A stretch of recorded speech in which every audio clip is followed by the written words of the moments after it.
Olá a todos e todas, né? Esta é a nossa segunda aula do curso de Introdução às Filosofias Africanas.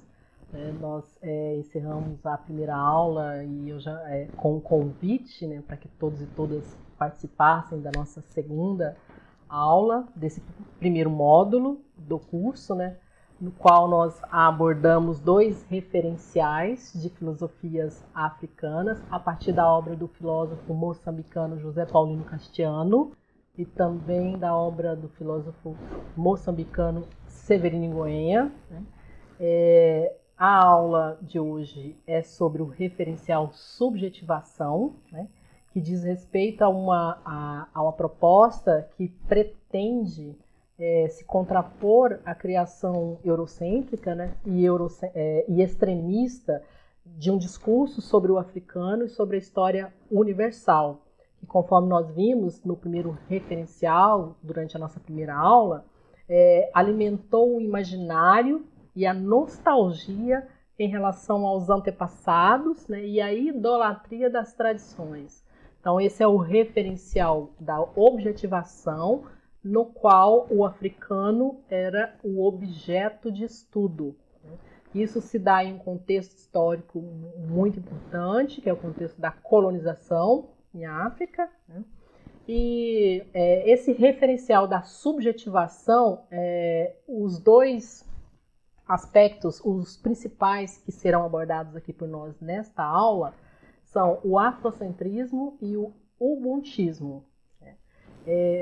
Ambos serão tratados nas duas aulas, porque é um pouco extenso, provavelmente nós não vamos conseguir todos nessa nossa segunda aula. Eu começo então fazendo uma citação breve de uma fala do filósofo Molefe Ashanti, né, que é a afrocentricidade é a luz que liberta os africanos das sombras.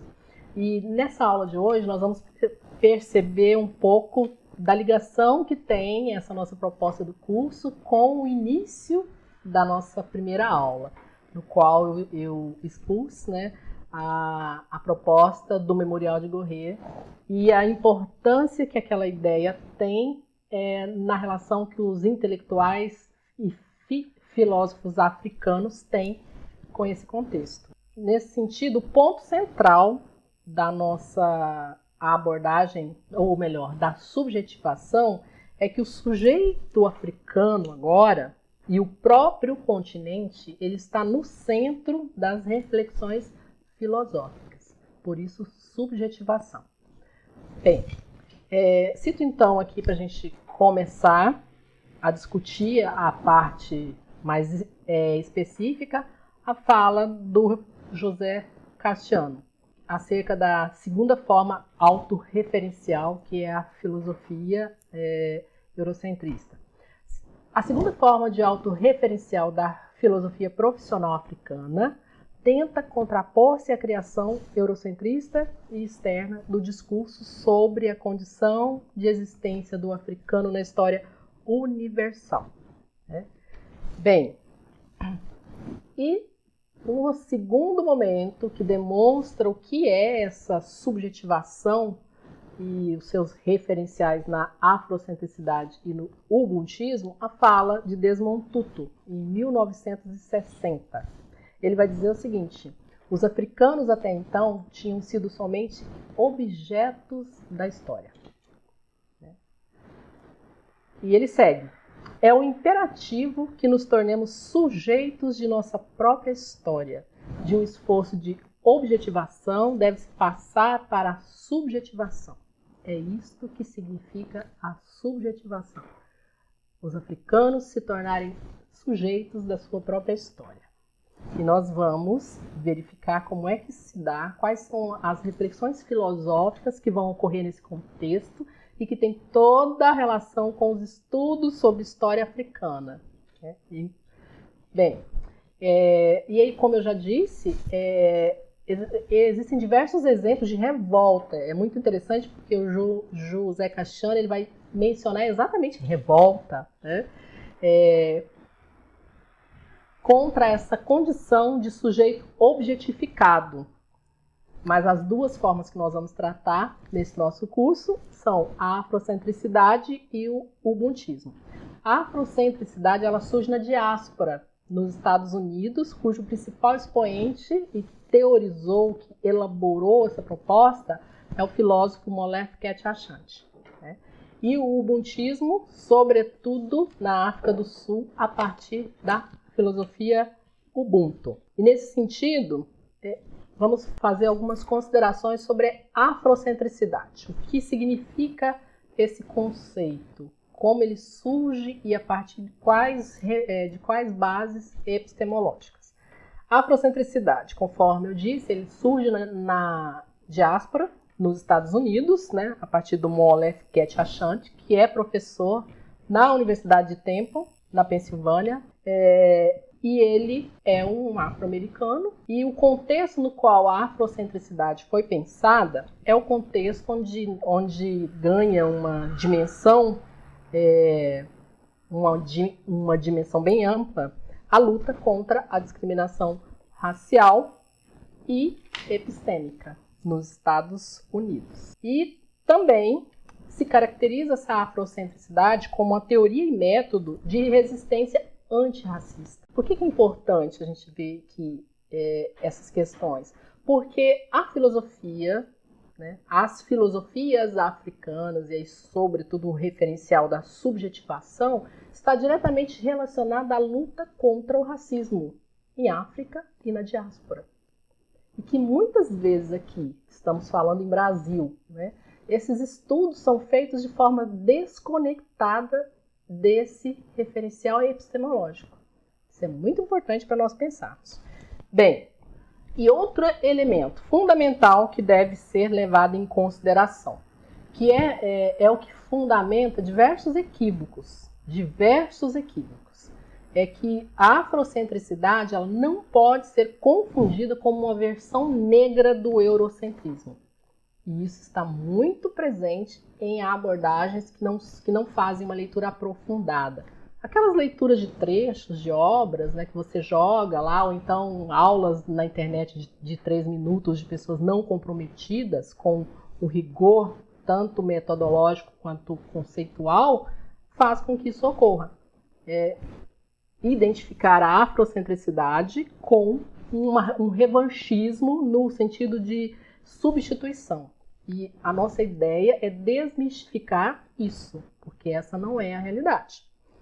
Bem, antes do surgimento desse referencial nos Estados Unidos a partir do Molefi Ashanti, a filosofia americana era totalmente branca, né, de filósofos brancos, com referenciais brancos, pensando no eurocêntrico, né, e fundada no pragmatismo e no funcionalismo.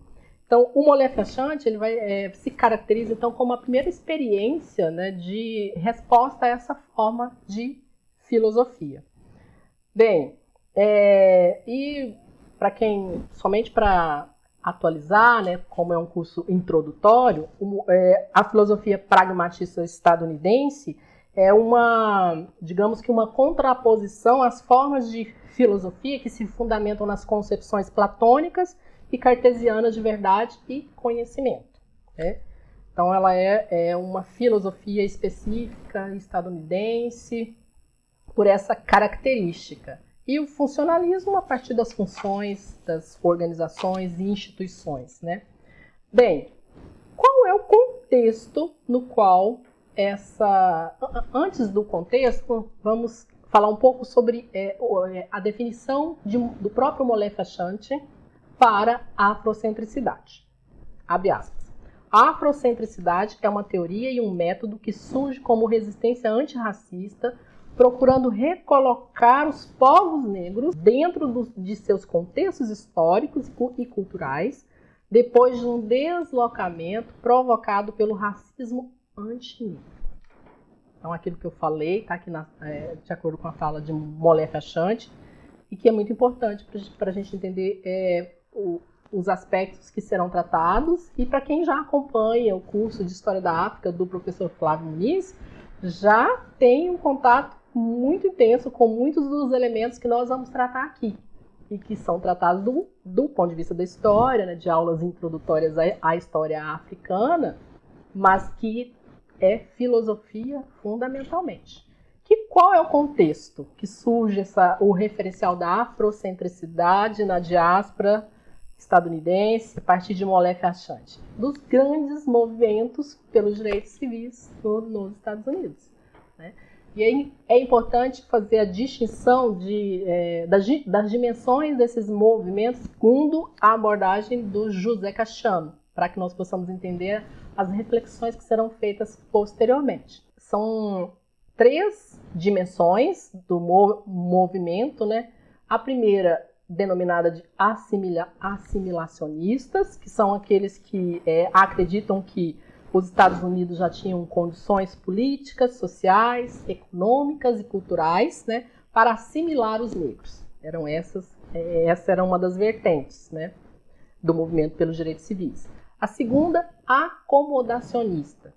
Acreditavam estes, né, que a melhor estratégia para a integração não era desafiar a hegemonia política e econômica dos brancos, a supremacia branca, mas ocupar os espaços políticos e econômicos. Ocupação, por isso, acomodação. E a terceira dimensão desses movimentos pelos direitos civis nos Estados Unidos é a estratégia proposta por Du Bois. Ele propõe exatamente o quê? Vou dizer quem foi agorinha, né? Ele propõe uma integração pluralista e social que manteria a diversidade étnica, política e econômica de cada grupo. Daqui a pouco veremos quem foi Du Bois e quais são os principais elementos dessa sua proposta. Antes de falar sobre a filosofia africana nos Estados Unidos, vamos ver rapidamente quem foi Du Bois, né? O historiador, sociólogo e um dos fundadores da NAACP, Associação Nacional para o Progresso das Pessoas de Cor. Foi a primeira grande associação do movimento pelos direitos civis nos Estados Unidos, com uma atuação efetiva, né? Acredito que nós vamos ter um videozinho falando sobre isso, né? E Du Bois também foi um grande expoente do panafricanismo. Ele era um panafricanista, né? Ou seja, um movimento político que era contra o imperialismo promovia a luta pela descolonização dos países africanos e promovia a solidariedade entre os africanos no continente e africanos na diáspora. Então, este é Du Bois.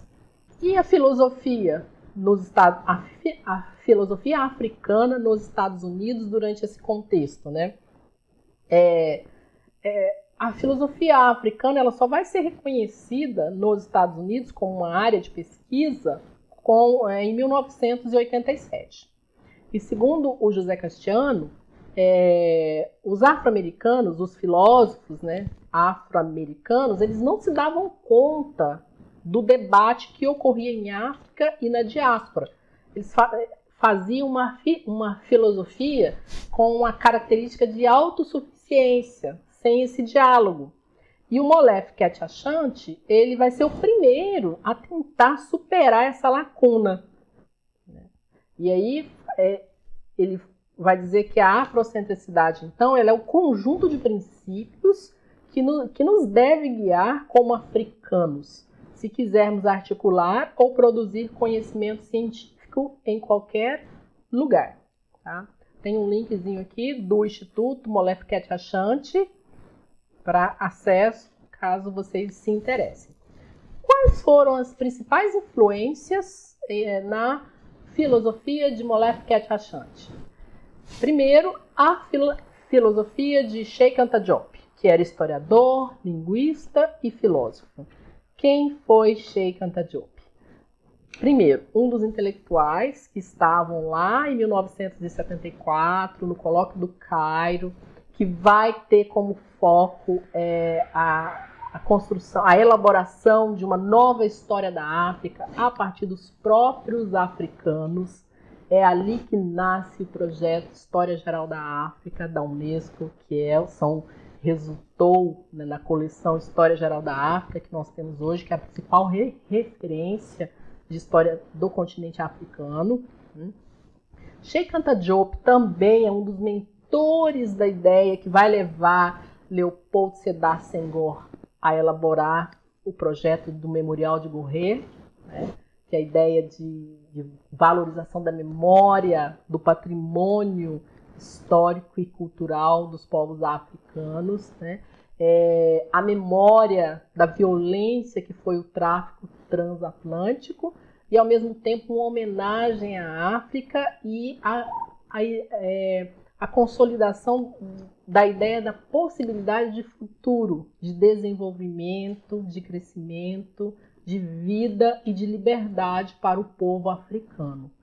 Então, o que fundamentou a ideia do memorial, mesmo que hoje ele ainda não esteja pronto, mesmo que hajam divergências sobre a sua existência, a fundamentação que levou a sua constituição enquanto ideia, enquanto projeto, é o que nos interessa. Bem, algumas características da filosofia, do pensamento de Sheikh Anta Diop, nós vamos ver aqui agora, porque é o que vai nortear muito, principalmente o próximo autor que também influenciou Molefi Khet Ashanti, que é o Martin Bergson.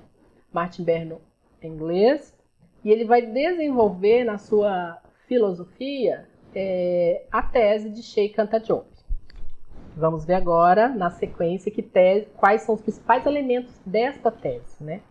Outra influência do Molefi Khet Ashanti é do Du Bois, Ida Wells, né?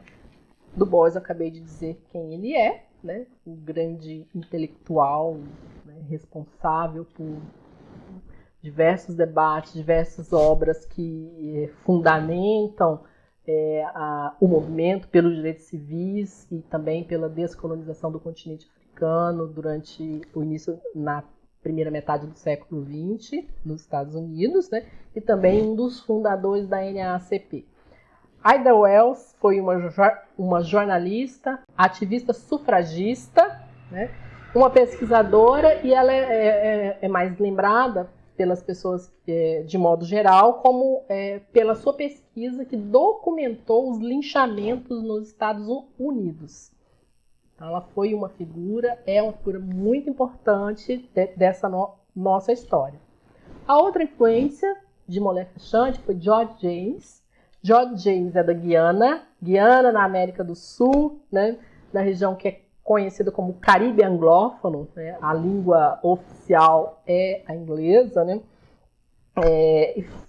Essa Guiana faz divisa com o Brasil.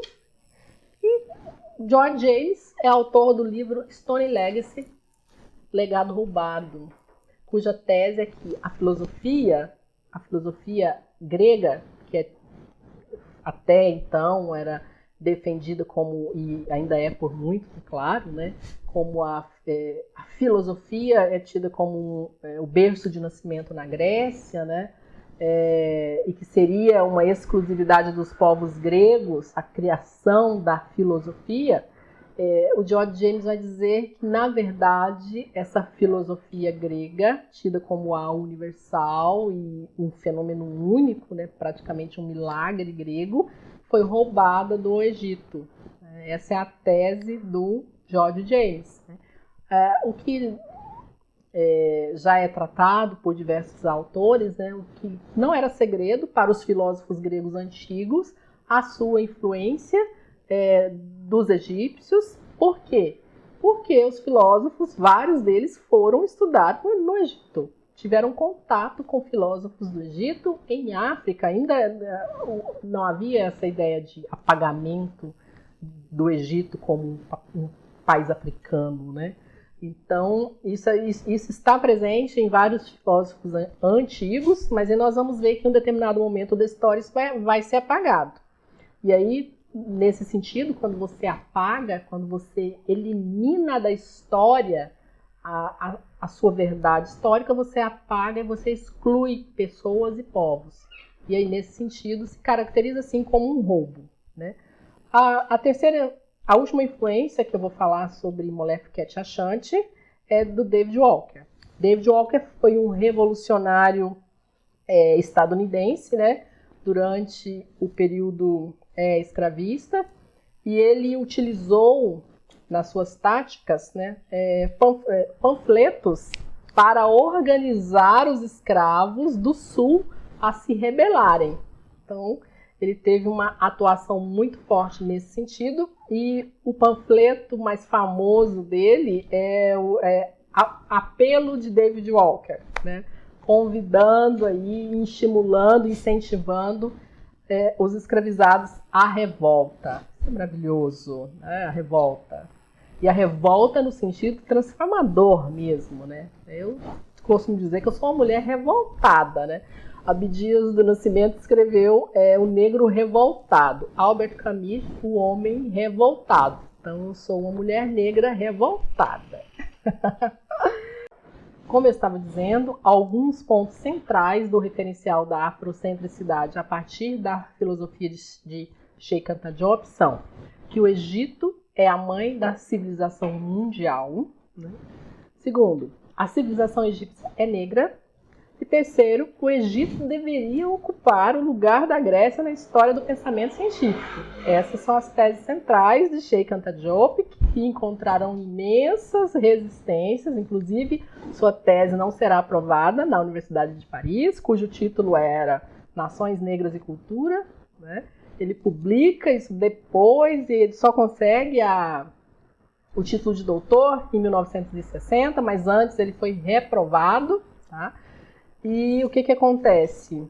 Cheikh Anta Diop é uma referência fundamental no pensamento da afrocentricidade, ou seja, na filosofia da afrocentricidade. A segunda influência no pensamento de Molefe Achante, conforme eu disse, que é o Martin Bernon, que vai desenvolver a tese do Cheikh Anta Diop, né? Ele fará isso na sua obra principal, Black Athena, que tem 3 volumes, né? Ele vai propor um novo modelo de história da humanidade. Se o modelo de história anterior excluiu, apagou, invisibilizou, hierarquizou os povos africanos, o modelo de Cheikh Anta Diop, que será adotado por Martin Bernon a partir da Black Athena, é um modelo que colocará no centro a civilização egípcia, partindo do embasamento que a civilização do Egito Antigo, que o Molefe Achante vai chamar de o Kemet, né? O antigo Kemet, é uma civilização negra.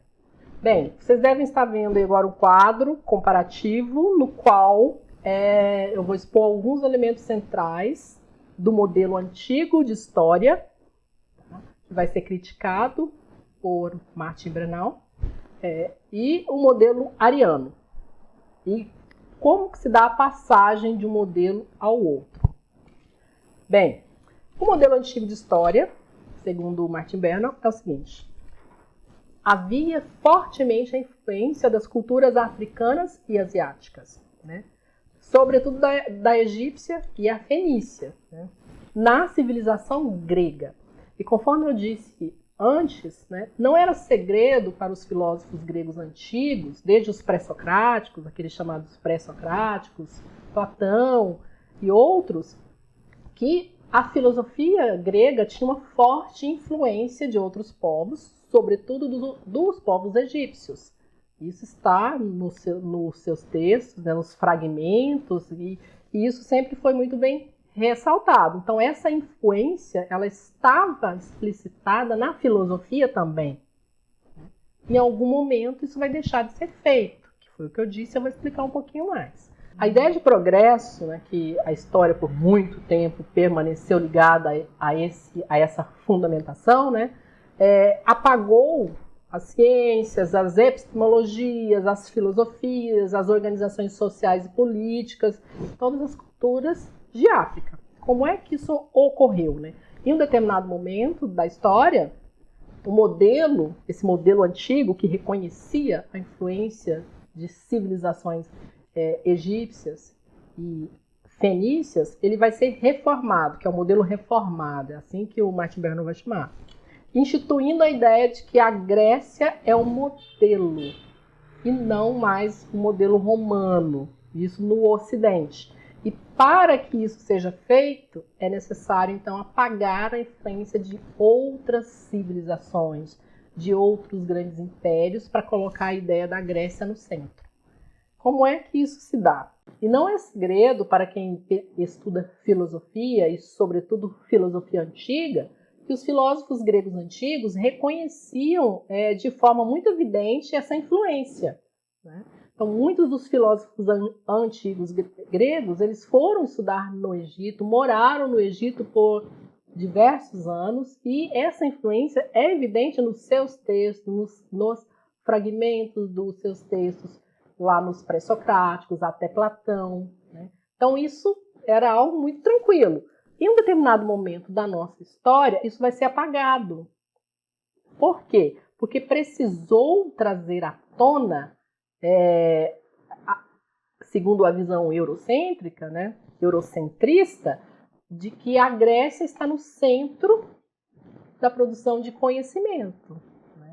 Então, isso é embasado na ideia de progresso, porque a história até então se baseava, até muito recentemente, pelo menos do ponto de vista teórico, lamentavelmente isso ainda está nas mentes e nas práticas de muitos, né, mas do ponto de vista teórico, né, da teoria da história, isso já foi superado.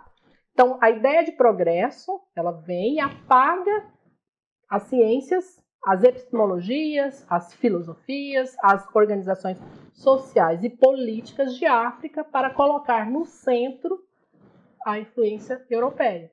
Quando é que isso se dá? Isso se dá em um contexto em que quem era o centro das reflexões filosóficas, históricas, até o Renascimento e a modernidade, ali até o início do século XIX, ainda era Roma.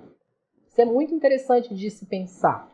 E é nesse contexto, Roma vai deixar de ser o centro das reflexões para dar lugar à Grécia. Alguns exemplos, só para que nós possamos visualizar como é que isso pode ter ocorrido. E essa é uma abordagem que eu estou fazendo aqui, isso não está lá no Sheikh Anta Diop, mas é algo que talvez faça com que nós consigamos entender. Como estamos em um curso de introdução à filosofia, né, então possivelmente muitos têm algum conhecimento mais aprofundado sobre filosofia.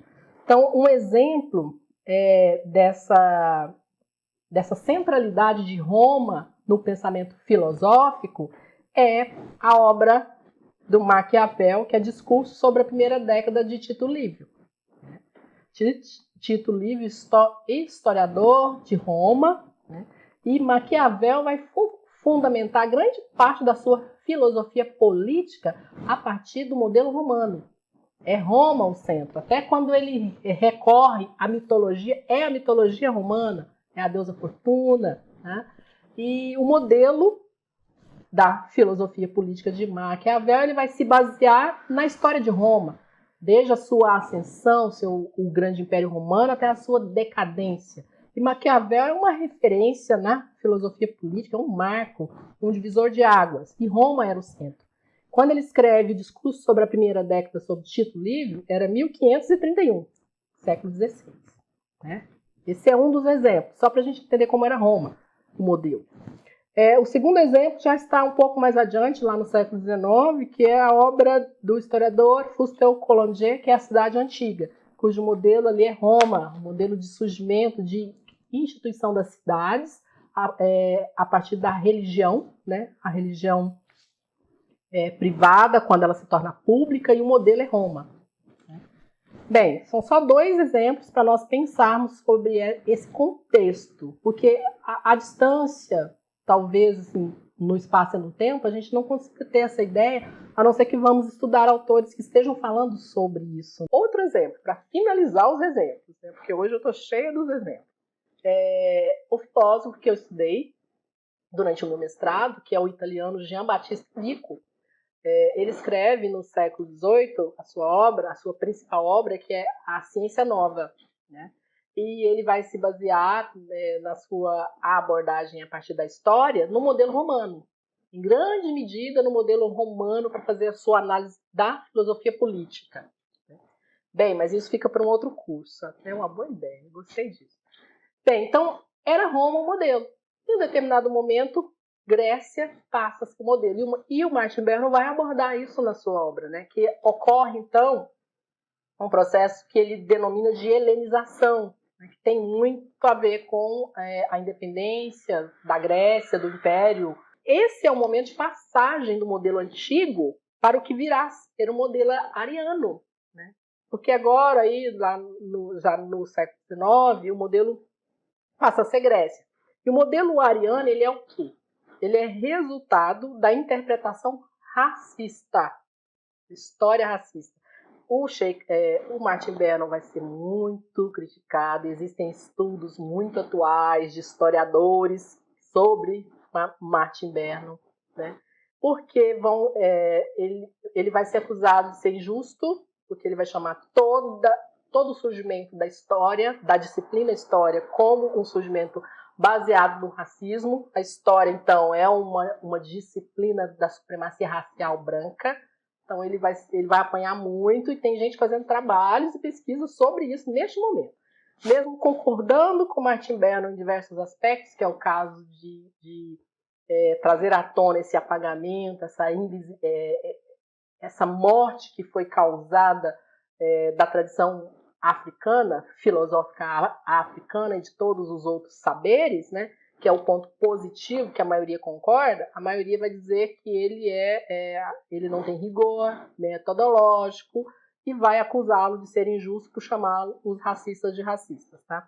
Bem, então o modelo ariano ele surge a partir do momento em que o modelo antigo é revisado e substituído pela interpretação ariana, que é a problemática. E se dá em duas fases, né? Desde a Revolução Francesa até a primeira metade do século XIX. Então, conforme eu disse aí, que é quando deixa de ser o modelo romano, tá, né? Os historiadores ingleses, franceses e alemães, eles vão se esforçar para fazer isso que eu acabei de explicar acontecer. Ou seja, mostrar uma Grécia romântica e branca.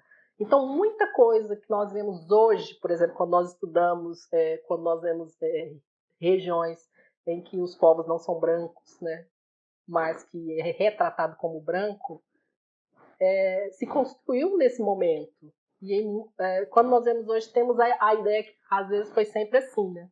Nem sempre. É uma construção muito recente, né? Se inventa, né? Se inventa tradições, se inventa histórias também.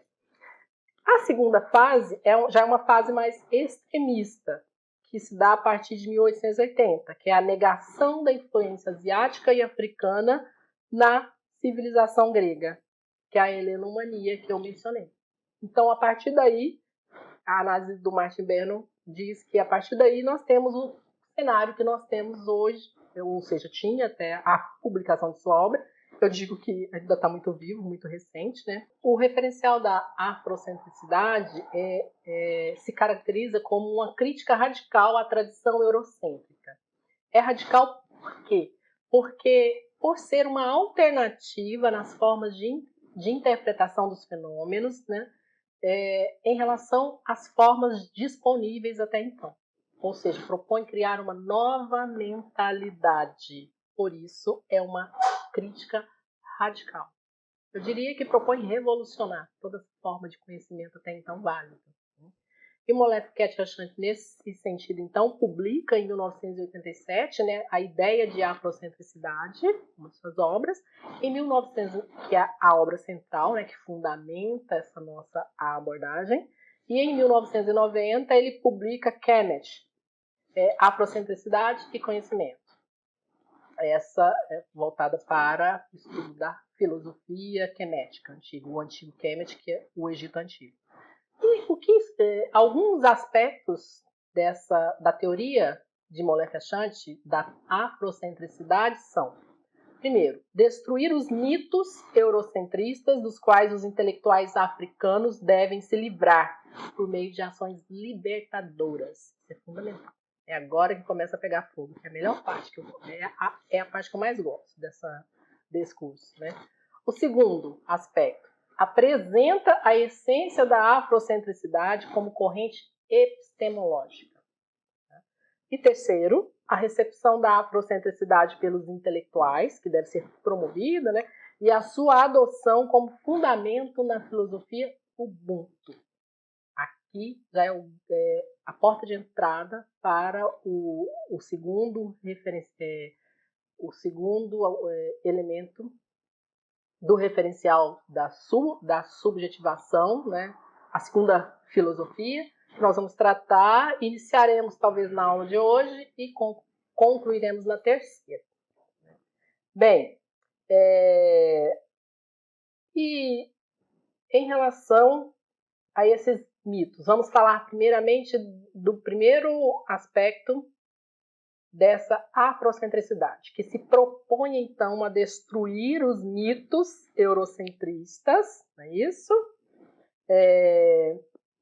E quais são esses mitos? Que mitos eurocentristas são esses? Por que eu considero a parte mais importante, fundamental? Vamos falar agora, então, do primeiro elemento central da teoria da afrocentricidade que eu acabei de mencionar, que é desconstruir os mitos eurocentristas. Que mitos são estes?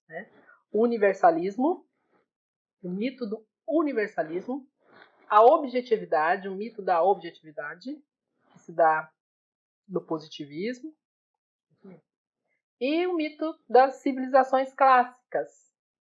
Como é que isso ocorre? O que é o mito do universalismo? Isso é muito importante nós compreendermos, porque nós estamos imbuídos em diversas interpretações, né? Diversas leituras, diversas abordagens históricas que estão carregadas desses mitos, que nos levam a entendimentos equivocados sobre a história africana e, no nosso caso específico, filosofias africanas. Né? O universalismo, ele produziu interpretações científicas dos fenômenos da realidade e passou a julgá-los como válidos universalmente. Nós falamos disso lá na primeira aula, quando eu fui fazer a introdução aos elementos centrais do curso. Como é que isso se deu? Primeiro porque esse universalismo ele vai desconsiderar o aspecto do local. Isto é, o cientista ele deve produzir propostas de interpretação da realidade e dos fenômenos a partir do local. Não ele deve, ele produz. É assim que se produz, sempre partindo de um determinado local. E o termo local, segundo a filosofia, segundo o Castiano, o Mollef Ket-Achante, e na abordagem que o José Castiano faz, o local ele serve para designar os referenciais culturais a partir dos quais, né, segundo o Mollef Ket-Achante, qualquer cientista deve produzir as suas propostas de interpretação da realidade. E o mito do universalismo eurocêntrico, ele vai se manifestar em diversas áreas, porque ele não vai considerar o local eurocêntrico na produção de conhecimento. O que vai acontecer é a universalização da perspectiva europeia. E a teoria, né, as interpretações até então não consideram isso, porque o universal europeu que manda. Bem, e os métodos de pesquisa também estarão carregados desse universalismo e vai se manifestar onde? Segundo o Mollef Ket-Achante, na tradição positivista, que é aí nós entramos no segundo mito, né, que é o mito do positivismo, que vai preconizar a ideia de uma objetividade. Também já falamos sobre essa questão lá no início, sem mencionar esses conceitos todos, né? Bem, o método baseado no positivismo, ele vai ignorar o local cultural, que é isso que eu acabei de mencionar, né? E ao fazer isso, né, vai dizer que a Europa é o centro universalizado. e não uma interpretação a partir do local, a partir do lugar. E tornando ao centro vai excluir todos aqueles que não se enquadram no paradigma científico, né, que busca uma objetividade da dicotomia sujeito e objeto, separa os sujeitos, né, da interpretação, da compreensão da realidade, porque propõe uma dita objetividade, enquadrar toda a produção de saber, né, toda a interpretação da realidade a partir de padrões focados na objetividade e na dicotomia clássica, eurocêntrica, ocidental, né, da separação sujeito e objeto, que separa os sujeitos, né, da interpretação da realidade, da produção de conhecimento científico, isso vai se manifestar muito fortemente nesse mito, né? Bem, e como é que isso se dá? A partir do controle, que é o que o Molefe Ketchachant vai dizer, a partir do controle retórico, a partir de uma necessidade, né? Algo que é indispensável da tal definição. Né? Exige-se a definição conceitual, clara, precisa, evidente, são esses termos que nós que somos da filosofia conhecemos muito bem. E ao partir desse princípio, todas as demais interpretações da realidade são consideradas desimportantes, são desclassificadas do ramo do conhecimento válido, científico, e todos os critérios que vão direcionar essa produção de conhecimento, e pensando no conhecimento filosófico, são somente os critérios eurocêntricos, certo? E isso se caracteriza como poder, é uma relação de poder. Então, a questão epistemológica, a filosofia ou as filosofias que são consideradas válidas é uma relação de poder. O filósofo Renato Nogueira costuma dizer, e muitas pessoas citam, e eu costumo sempre fazê-lo, que a filosofia é o bichinho de pelúcia do Ocidente. Por quê? Por conta disso, porque é a fundamentação epistemológica. E, bem, só que esse poder, essa relação de poder, não é visível para as vítimas, enquanto elas permanecerem enquanto vítimas. É assim que o Molefe Ketchachant vai dizer, e é fundamental para a gente entender a continuidade das abordagens que nós iremos fazer no curso, sobretudo quando estivermos no ubuntismo. O terceiro mito a ser desconstruído pela teoria da afrocentricidade é dos ritos de passagem. Né? O Molefe Ketchachant denomina ritos de passagem o fato de que os cientistas, né, eles devem ser iniciados em uma tradição científica e obrigados a aderir a uma determinada posição. É condição necessária para que sejam considerados cientistas. Então, as regras que são estabelecidas, e aí, conforme eu apresentei aqui antes, a questão da objetividade, da influência desse positivismo, conforme diz o Achant, né, são regras que já estão estipuladas. O discurso já está estabelecido, determinado. Isso, a meu ver, tolhe toda possibilidade de criatividade, possibilidade de autonomia, possibilidade de vir à tona, né, todo o potencial que abordagens que não se enquadram nesse padrão estipulado, eurocêntrico, podem oferecer. E quem não obedece a esses padrões é excluído. E é muito interessante falarmos disso, já que estamos falando de filosofias africanas, mas nós estamos na diáspora, né? Estamos aqui refletindo sobre todas essas questões. É exatamente isso que acontece na academia brasileira hoje. O Molefe Ketchachant está lá falando na década de 1980, nos Estados Unidos, e é exatamente isso. Porque romper com os cânones acadêmicos que estipulam o padrão ocidental de produção de conhecimento, que desconsidera todas as epistemologias não ocidentais, é muito arriscado. quem o faz corre, sim, sério risco de ser excluído. E tem sido assim. Bem, seguindo, né? Chega de críticas, vamos seguir aqui no nosso conteúdo para finalizarmos a nossa segunda aula. E é muito importante, nesse ponto, fazer a seguinte consideração. Esse discurso hierárquico, né, produzido por uma lógica positivista, possui 3 características que aqui para nós são muito relevantes.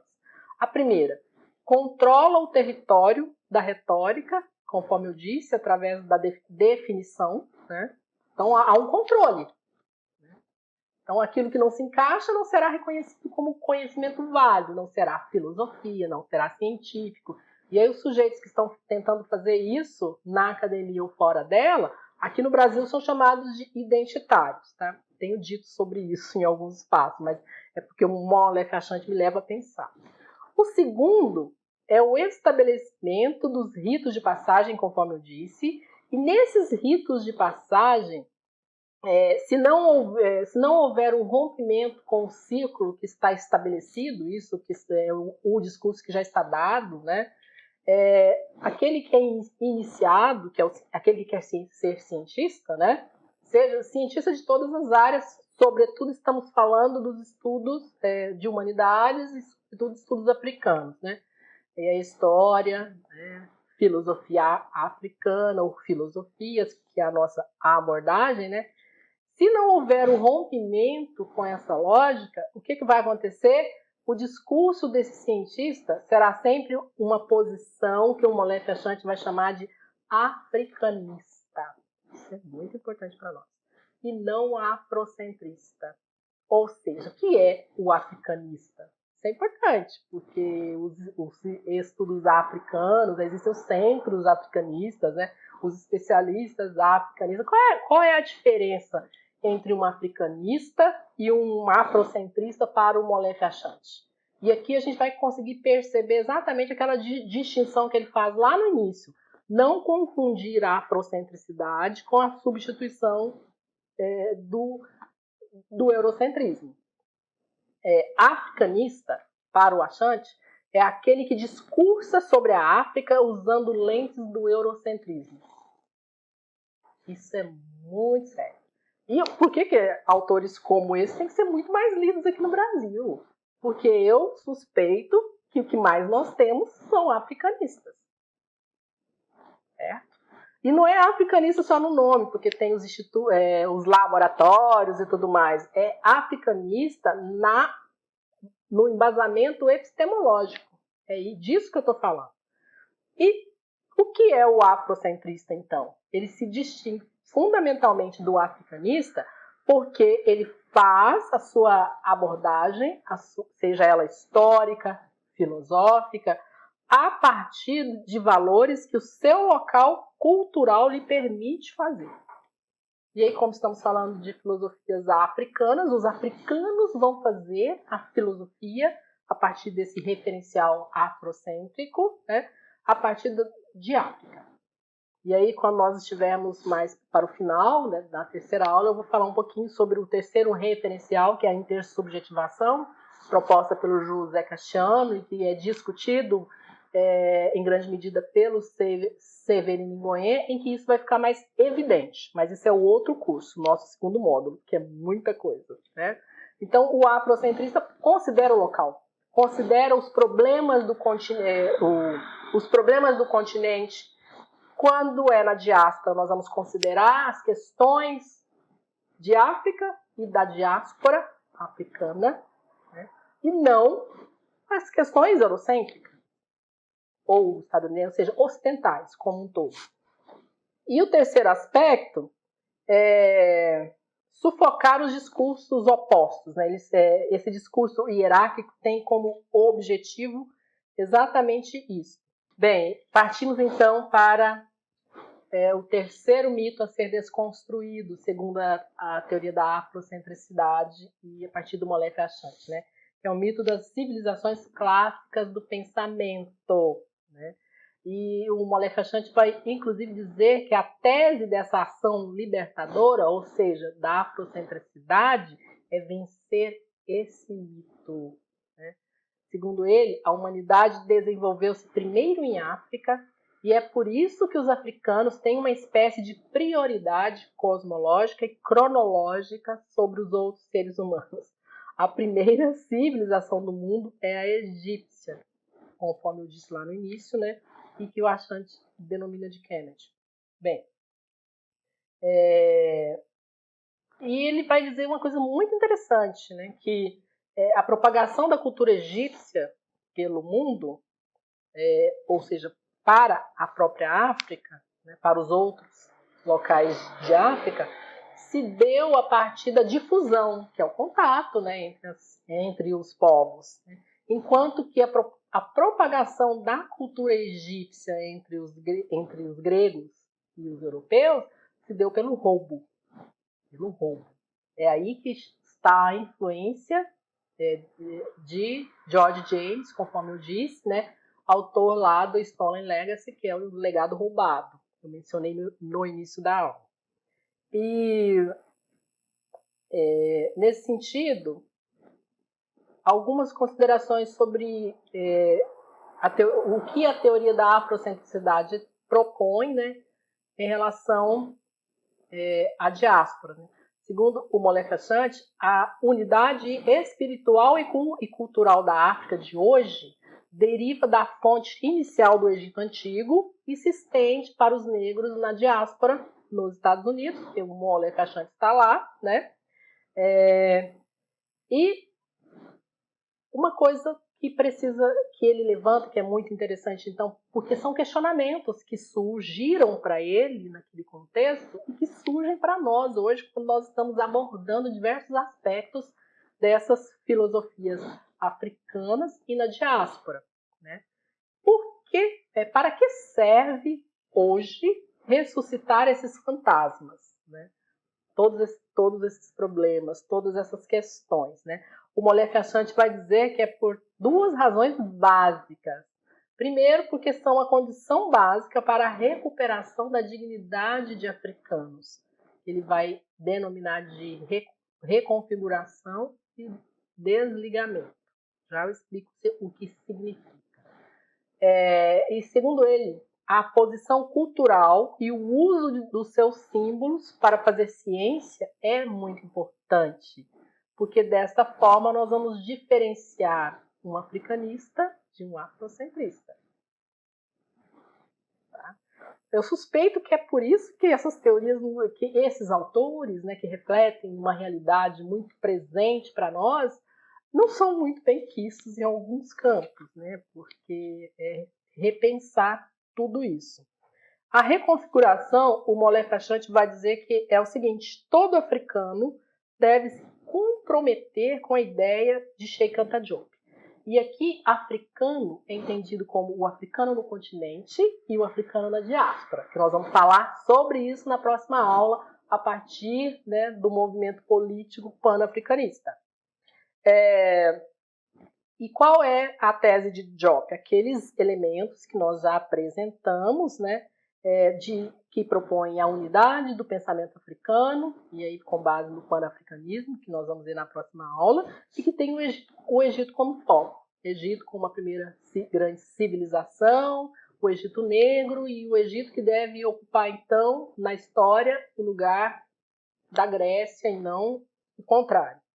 E a questão do desligamento, o Molefe Achante irá dizer que é necessário promover, então, o estudo dos fenômenos, né, em África e na diáspora, sobretudo da história africana, tendo a própria história africana como centro. E aí, para exemplificar um pouco disso, e que nós não vamos tratar, que faz parte do segundo curso, né? Mas só para dar uma deixa, né?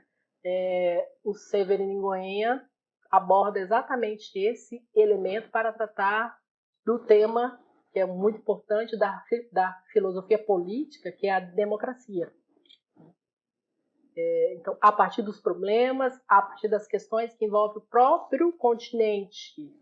E, neste caso, pensando no contexto no qual o referencial da afrocentricidade foi pensado, são elementos fundamentais, porque não era isso que era feito até então.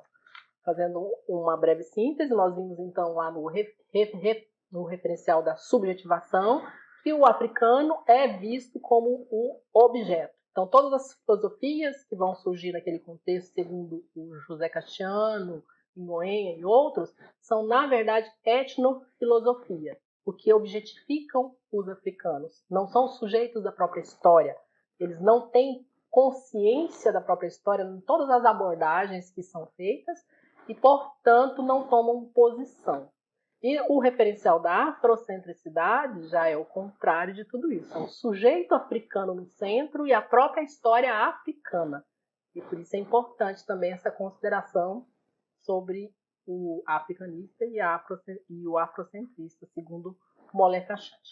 Desse modo, nós concluímos esse nosso encontro de hoje e já deixo o convite para o nosso terceiro e último encontro, quando nós vamos concluir o referencial da subjetivação, que será o ubuntismo. E eu já dei a deixa, que é a parte que eu mais gosto. Então, um abraço e até a próxima aula.